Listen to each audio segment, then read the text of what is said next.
The button is almost in the purple zone. I have never been so excited for anything in my entire life. Even though I built this thing, I really want the purple crown. I've never had the purple crown. I've only ever seen one purple crown in person, and it was on its way to being ablaze. It was being thrown into a fire by Grian, thanks to a prank that I pulled on him that I feel a little bit bad for, and I'm 50-50 as to whether or not this purple crown actually goes to him. I just really want to wear it. The only issue is there's quite a few fairly sneaky people online right now. I mean, pretty much every single person in this menu I feel like could potentially take the crown with absolutely no remorse. If Cub takes it, I kind of deserve that. I mean, this red crown is only here because of him, but if anyone else does, I will be severely cheesed off. So now we wait.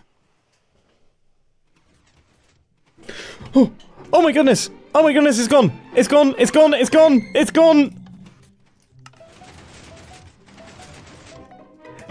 Yes! I have done it! Yes! Oh, the panic! Oh my goodness, I almost fell off my chair. Oh, I'm out of breath. I'm out of breath and I haven't even moved. This is a very, very good moment. This looks completely ridiculous. I absolutely love the fact that it's basically falling off my head. This is absolutely fantastic. It's official. I am my own best friend. Look at it. Look at how glorious this is. This is absolutely glorious. I've also never really flown around like this. I should do this more often. This is so much fun. Oh my goodness. Don't die. Do not die and potentially lose the crown. That would be so stupid. This is the most precious item I have ever owned. I wonder if I can go through here. Why have I only just discovered this? This angle is fantastic. I am absolutely chuffed to bits with this. I am so pleased. But now I'm angry. I'm not really angry, but I want you to think that I'm angry because then my revenge will be justified. I am really angry about all of these eggs. Look at all of them. They're still here. There's so many. And honestly, I don't know what to do with them. Now, a lot of people were saying that you can actually remove them using water, but I don't think that is the case. Why do I not have water buckets in my liquid box? Now I actually am angry. Imagine having a liquid box with no liquid inside it. I mean, this definitely isn't going to work, is it? No. Can they be waterlogged? Nope. Nope, there is no way. Now, if this was on flat land, I could use some form of flying machine, and that would clear out a good number of them, and in this area, that might actually make sense. But no, they're over a lot of very dynamic terrain. There's no way to make this easy. So I'm going to ignore it and do something else. Doc's got himself a walking goat that he has parked in this rather gorgeous garage, and it's going to walk straight into our camp. So I'm going to build a robot that contests the goat and explodes it. His walks, ours walks, they collide, big explosions happen, which I think means we win. Let's get designing. I've just looked up how to build a missile, and for some reason I'm in jail now, so I guess I'm just gonna have to work this out all by myself. Okay, so it collides, and then it pushes backwards into something that will power the TNT. Yeah, that's how that works. Or I should say, it collides, and then the machine compresses, causing something that powers the TNT to come in contact with the TNT. I imagine something like this will work. So this is our TNT, this here is our compression area, this is the redstone block that will power the TNT, and then this back here is just our motor. Let's see how well that actually works. Not well. Clearly put too much TNT up at the front. Oh, actually, this slime block stuck to this observer. That was silly. Now let's see how well it works. Everything is moving well. Everything is going to plan. Then it collides, and TNT occurs. Excellent. This is a solid start. So now I know how to do the explosive collision mechanics, let's actually build the giant walking robot. Design-wise, I kind of imagine this being a giant buttercup, and it is a crawling buttercup. It's kind of scary. So the legs are essentially going to be the roots, and then we're going to have a stalk going upwards, and then there's going to be a buttercup head up high, but then all of the explosive stuff is going to be down at the bottom. Now, how many legs should a buttercup have? I mean, for some reason, I imagine it with 4 legs. That's just what it's like in my brain. I'm sure that will spark fierce debate down in the comment section. And now I'm doubting myself. Should it have 6 legs? Honestly, I don't know anymore. No, of course it shouldn't. Everyone knows buttercups have 4 legs. So now I need to build the motor, which is going to be powering the legs and pushing everything along. I just realized that I built this around a 2-block center instead of a 1-block center, which means I have to start again. Now I'm back in action and I've got the piston layout worked out. And now we have all of the things that are going to fire all of the pistons. And I gotta say, with all of the lime green concrete, this thing's looking really cool already. I'm just curious to see if it actually works. Please don't embarrass me. Please don't embarrass me. Oh! What's happened? Something has crunched. I'm confused as to what's crashed into what here. Was it that? Okay. Okay. Yeah, it managed to pick up a block, but now it is back working and we have got a walking sequence. It's slightly oddly timed, so I think I might do something about that. But that works. But yeah, it going in a circle, that's not actually how things walk. So I either go right side, then left side. So it's like front, right, front, left, back, left. Or I go both front, then both back. Or I do the diagonals at the same times, which is kind of complicated. After a lot of head scratching, I've managed to come up with this new sequence, which is somehow worse. I don't know how I'm messing this up so much. Also, I have no clue what these are, by the way. I don't know why they keep appearing. After even more head scratching, I've done it. I've created the perfect walking animation for this walking robot. That is absolutely spot on. We've got front leg, then back leg, front leg, back leg. That looks natural. That looks balanced. Everything looks correct here. Apart from this. What are you? Why won't you leave me alone? Can our robot actually destroy them? Yes, it can. Our robot can destroy the dark patches in the world. There. I mean, out of pure curiosity, how does it handle goats? Oh, it's doing the damage. Okay, fine.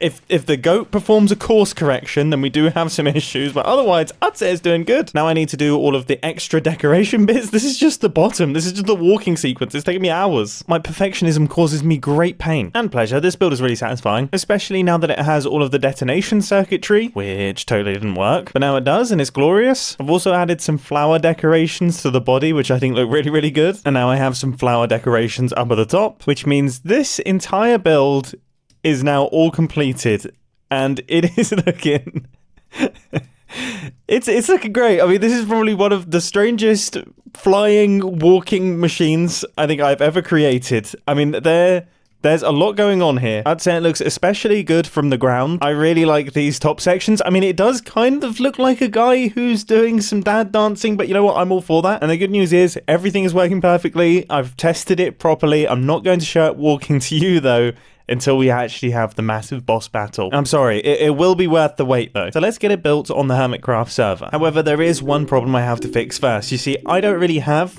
much redstone at all, and much to my dismay, Grian doesn't have any redstone either, which meant I was briefly panicking that we weren't actually going to be able to construct this without going on a mining session, until I discovered that Scar seems to have the entire world's redstone. Why does this man have this much? It doesn't make any sense. Anyway, to construct this, I made use of a mod called Lightmatica. Now, this is a mod that gives you a ghost cutout of a build from another world in the world that you're playing on, so that you can recreate it without making any mistakes. Now, this is a mod that I got a lot of comments about in the previous Hermitcraft episode where I was building up my base, but here's the thing, when I'm building up structures and things that are creative projects, I don't like to use Lightmatica at all, because I enjoy the process of building things the old-fashioned way, and I really like being able to be creative on the spot, make changes to the design where necessary, and as stupid as it sounds, make mistakes.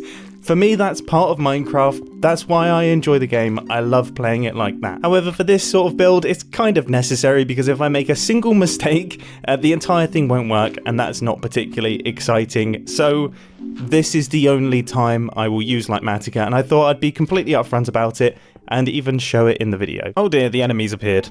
What is going on? Well, you know, I saw you doing something. I thought I'd just come and check what's going on here. It looks scary. You just, like, exploded. and made the loudest noise. I've been listening to... I'm trying to work through this build, and I had really loud music on, and then I just had... Yeah, it was a Ren bomb. That's what we call it in the business. That was exceptional. That was very, very good. Listen, MJ, just wanted to apologize for the mess that I made in your base, man. I've been having sleepless nights about it. Oh, what, all of the eggs? The eggs? Yeah. Yeah. Also, I feel like you and I are in the same position, in that we've been dragged into something we don't quite understand. Do you feel that way? Because I feel that way. Yeah, like from my perspective, I just log in and my door's been exploded, and then I'm like, oh, that's kind of strange, but not that out of the ordinary. And then suddenly I'm building camps. We've got ourselves a name. I'm the same, man. And I was dragged over here to slay like 10,000 chickens. No idea what's going on. Then poop dragon eggs all over the place. I mean, remember. And now, what can I tell you, man? I'm innocent. Yeah, and now I'm building robots that are to destroy stuff. I mean, that is... Robots? Yeah, that's what we're standing on, buddy. What did you think I was building? Oh, a robot, you say? Okay. Well, do you think interesting. This is like a pretty build that I'm working on here? This is the new design? No, look at all these things. These are all this is mechanical. It does have legs. Yep. Dude, this thing is amazing. Oh, okay. It's looking pretty cool. Please do not touch anything, because it is primed to start walking if you were to activate any of these observers. So we've probably chosen the most precarious spot to have a conversation. Anyway, I've seen nothing, and I definitely won't be reporting this to Doc. So yeah, we'll see you later. That sounds like that's for the best, to be quite frankly honest with you. Wait, should I have told Ren that I was building up a robot to fight Doc? I've just realised Ren's on the other side. I'm too friendly. Get too excited when people decide to talk to me. You know, I'm generally quite a lonely guy, so when someone makes the effort, I get all excited and tell them everything. I would make for an awful spy, but a very good spy's target. Wait, is Ren a spy? All spying things aside, I think we can all agree that the Buttercup bot, the Buttercup? Is that a good name or a really stupid name? I feel like the Buttercup might actually be the perfect name. It made me laugh. I know that's not a difficult thing to do, but it made me giggle. The Buttercup has been built and it is looking glorious. It is missing all of the TNT. I thought I'd leave that to the end. It's always scary placing in TNT in a redstone contraption as you're constructing said redstone contraption, but I think it should be safe to place in now, so I'm just going to gather some up. The totally correct way. In my defense, this is a Buttercup build, which means all of the Buttercup's resources are my resources. Right, I need to be very careful here. So I would imagine I'm going to need to count blocks. So that is 3, 6, that is 9, 10,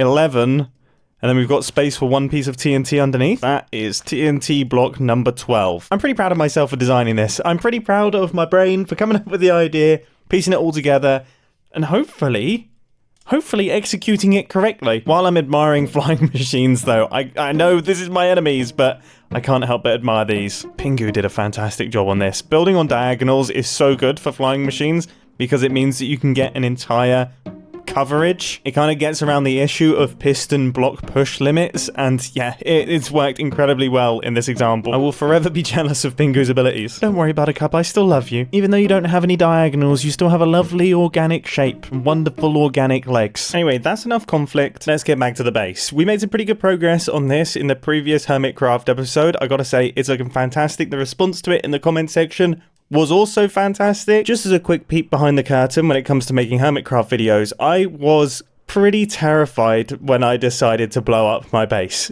To be honest with you, I played it off that I wasn't, and it's not because I was scared of what I was going to do. I was just really scared what the viewers were going to do. The idea that someone just erases something and starts again, that doesn't really happen that often in YouTube. You know, normally things are a pretty linear, straightforward line upwards. So to just completely delete everything and start afresh, that was terrifying to me. So thank you all for being so incredibly supportive for these new builds. I couldn't thank you enough. I think we can all agree just from the start of this thing, it was the correct decision to make. And the next part is going to be the second tier of this tower. Let's just quickly pop to the creative world, scroll past the many robot worlds that I created. That is ridiculous. Okay, so this follows a very similar theme to what we have going on down at the bottom here. but it's just slightly smaller. So we've got one less segment, but everything else is pretty much exactly the same. So the only thing that I've got to work out in the actual Hermitcraft world is the proportions, how high up this is going to be, and how it relates to the vault. By the way, look how weird it is seeing this part of the world without any of the builds. It feels so strange. Anyway, back to Hermitcraft. How much should I pay for verdant lamps? I mean, I am buying a lot of them. Like, should I give myself a bulk discount? I mean, maybe 2 diamonds per stack. Is that unfair? I mean, it is a pay what you want system. I could pay 0. I'm paying infinitely more than I have to. Yeah, I'm a good person. Now, as far as I remember, I need to go 9 blocks back. So that's 1, 2, 3, 4, 5, 6, 7, 8, 9. And this is where the next tower should begin. Hopefully I haven't got that wrong. And I'm just going to build this up to a height where I think it feels right. So I'm not even going to reference the old world. I'm just going to keep building.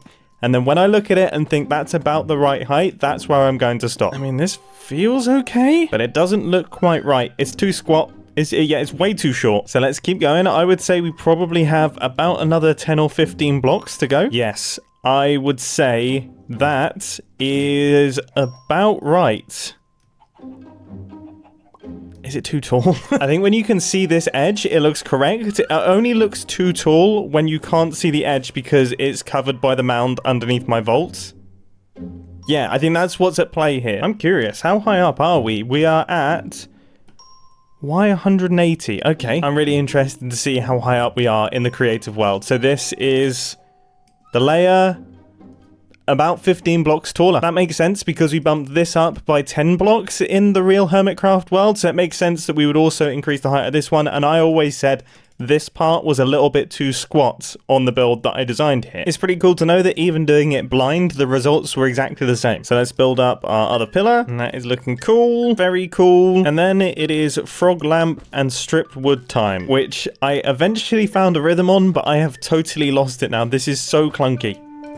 I mean, should I have my blocks in a better way on my hotbar? Like, is this how people build things quickly? I don't understand how people play Minecraft fast. I am like the clunkiest, worst Minecraft player. And don't say it's because I press shift with my thumb. That has nothing to do with it. It might have something to do with it. Okay, the top is now done. This area is done. We have got our first part of the structure. Very, very exciting indeed. That is looking so menacing. That is such an evil-looking construction. It looks wild. So now it's time for our black stone walls to go in, and this is where my brain starts to hurt, because I need to alternate the bricks with also the smooth stuff, and then make sure that I also put the cobbled bits in occasionally to break it up. Goodness me. Wall number 1 has been completed. Wall number 2 has been completed. Absolutely glorious. Wall number 3 is completed. And wall number 4 is now all completed. This is all looking very, very cool and very, very substantial. It looks massive. Obviously, in my creative mode testing world, I only have 1/4 of the build done because that's all I need to get references. So getting it built up so that we have both sides. This is my first time seeing it like this, and it's already pretty wild. The next thing that needs to go in is these bits, which I don't know what to call these. What should I call these? For some reason, they remind me of the bands that go around a jukebox. That is all that comes to mind when I look at this thing. It's almost like an evil Art Deco structure. That's the only way that I can describe it. And I think most of that look is attributed to these things right here. So let's get them in. Say what you will about the recent Minecraft updates, but things like frog lights, deep slate, copper, look how good all of these blocks look. Probably some of the nicest looking blocks ever added to the game. So the first one is now finished. Now it's time for the next one. Now it's time for the outside too. And now we have got the main frontal structure all completed. And I mean, how many times can I say this? It's looking mean as anything. This thing looks evil. And I mean that in a very positive way. These are positive words that I'm saying, even though they are generally considered to be negative. The final piece of the puzzle here are these corner bits, which are by far the most confusing for my very small brain. So as far as I can tell, this is where the diagonal should go. I've lined them all up. So this is in line with this. The diagonal starts 1 block back from the Art Deco pillar bits, and then the black stone makes its way across like this, creating that big diagonal wall. Oh, it seems like I actually built it wrong. I think this should be an easy fix. I think I've just built it one block too far forward. Yeah, I think I got lucky here. Okay, it should just be removing this pillar and putting it on the back. So that's now been fixed, and I've built up the other edge as well. So now I need to build up the inside bits, which I think just go something like this. So I need the wood going across here, and then we've got those two faces showing with all of the planks in the middle. This is an embarrassing waste of wood. Don't worry, I did destroy it and pick it up. But I would say as far as resources are concerned, the wood part is probably the part that I'm going to run out of first. I seem to be okay on blackstone. I'm beginning to run low on deep slate. But yeah, we're almost totally out of wood now, which is slightly concerning because that was, I think, a 5 or 6, maybe even 7 hour resource gathering mission. And it's only given me enough resources to not even fully build the first side. And obviously there's 3 more sides. I might just leave it as a facade. Just have the front. There's nothing else. It's like a Hollywood base. It's just propped up by bits of plywood in the back. We are making very, very gradual progress. Things are coming together. We have got one more strut, one more flying buttress to build. And with that now in place, there is just one thing left, which is the black stone that is going on the diagonals. And then we will have one sort of semi-full frontage. This is very, very exciting, and I am very, very tired, but here it is. Here is the build in its current state. Now, you can't fly anywhere else, because as soon as you do, things start to be revealed. Looking at it from the side is extra comical, but from the front, this looks completely bonkers. It looks awesome. Look at this thing. Look at it. It towers so much over the vault, but the proportions are just, they're fitting in nicely. It just looks right. I'm very, very, very pleased. Look at, like, we've got, it's just satisfying to look at. I'm not going to lie. And it's going to be even more satisfying when the towers go right the way up to like Y300. I mean, this is so big. I'm so glad that the height limit was increased, because otherwise this build couldn't actually exist. I'm chuffed to bits. We've done a lot in this Hermitcraft episode. I got myself a purple crown. I got myself a Buttercup walking robot that I designed and did everything for myself, but with a lot of iterations. And now I've built up a huge section of my base as well. And Ren scared the pants off of me. I mean, this has been a lot of fun. I hope you enjoyed, and I'll catch you in the next Hermitcraft episode. See ya!